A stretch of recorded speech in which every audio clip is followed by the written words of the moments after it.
The FBI is now taking over the investigation into the attacks on Tesla dealerships, Tesla owners, and all of that's happened with that, including the vandalism of individual Teslas. It feels I think they're concerned that it is becoming not just individualized, it is becoming a group movement to do this and what it could mean for the safety of the American people. And we know the FBI, under the leadership of Kash Patel and Dan Bongino, are going to take things a little bit more serious. If you'll remember, the media told you that the biggest threat to America right now in the homeland was the threat of domestic terrorism coming from the right. In reality, what you see is that as soon as they don't get their way, the left is the one who resorts to terrorism. And the definition of terrorism, the use of violence to achieve political, social, or ideological goals. That's exactly what's happening when it comes to torching Tesla facilities and doing all of these intimidation tactics like swatting, which is very, very dangerous, is going on now that the left isn't in power. We should be able to respect our differences of opinion while not resulting to either violence or racism or hate or war. Those are things that, should not be happening here within our own country. Unfortunately, the rhetoric of the media also has really lit this up to where it feels justified.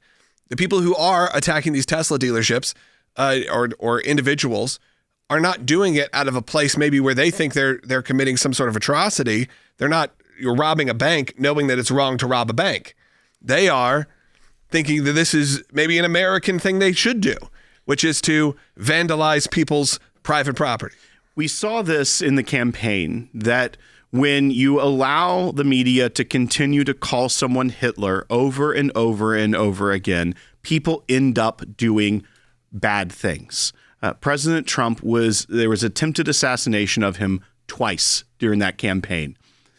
Now the media has a second favorite Hitler they like to call Elon Musk. That's their new Hitler that they keep spewing over and over again.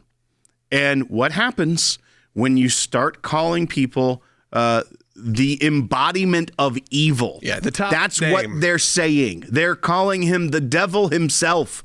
And what happens? People start to act out. They use violence, they use rhetoric, and they start to do terrorism in all intents and purposes in America, because they believe that they're fighting the greatest evil in the world. Essentially, the left has claimed for a very long time that Donald Trump and now Elon Musk are what? Threats to democracy.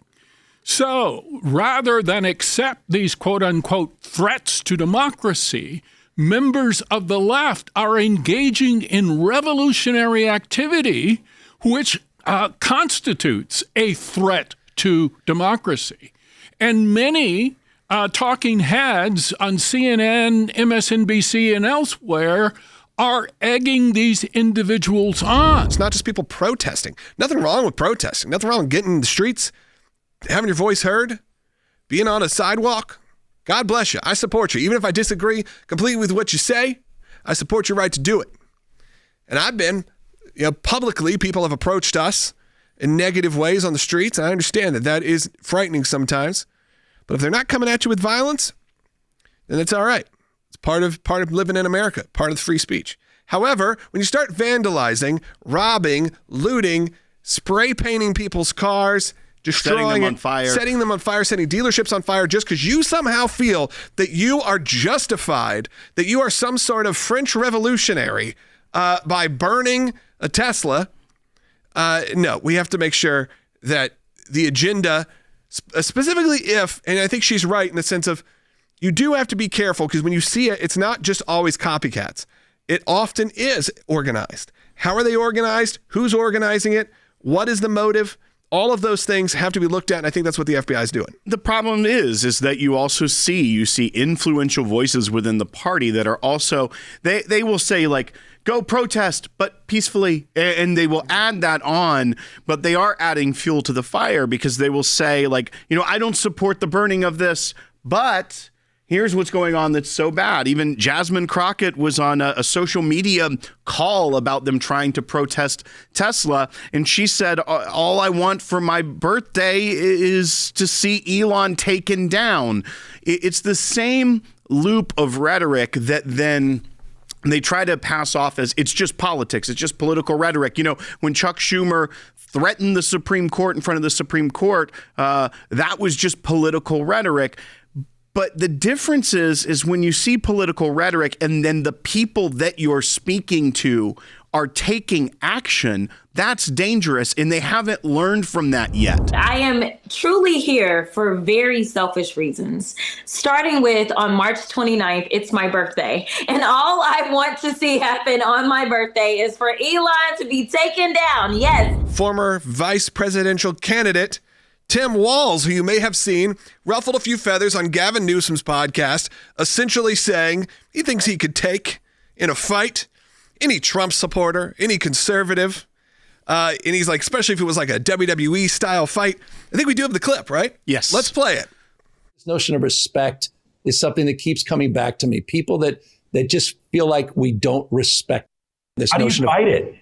And well, this notion I think of I could tax. kick most of their ass.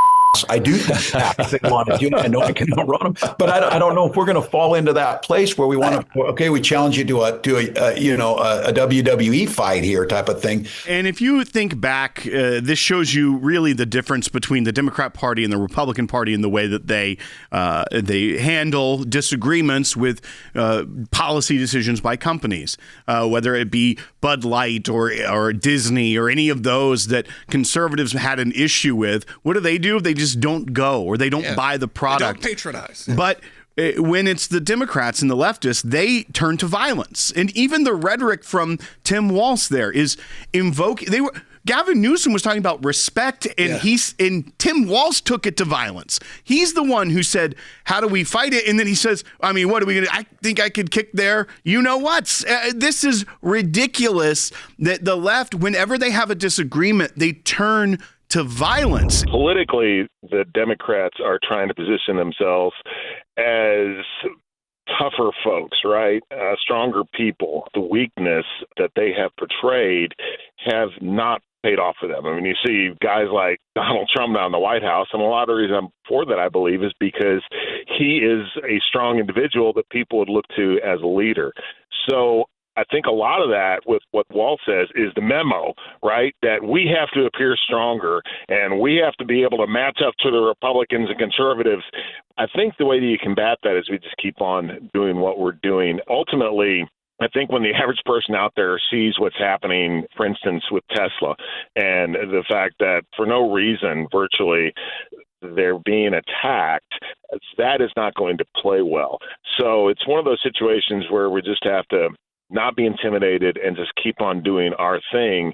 And eventually it's going to basically backfire on the Democrats and the far left.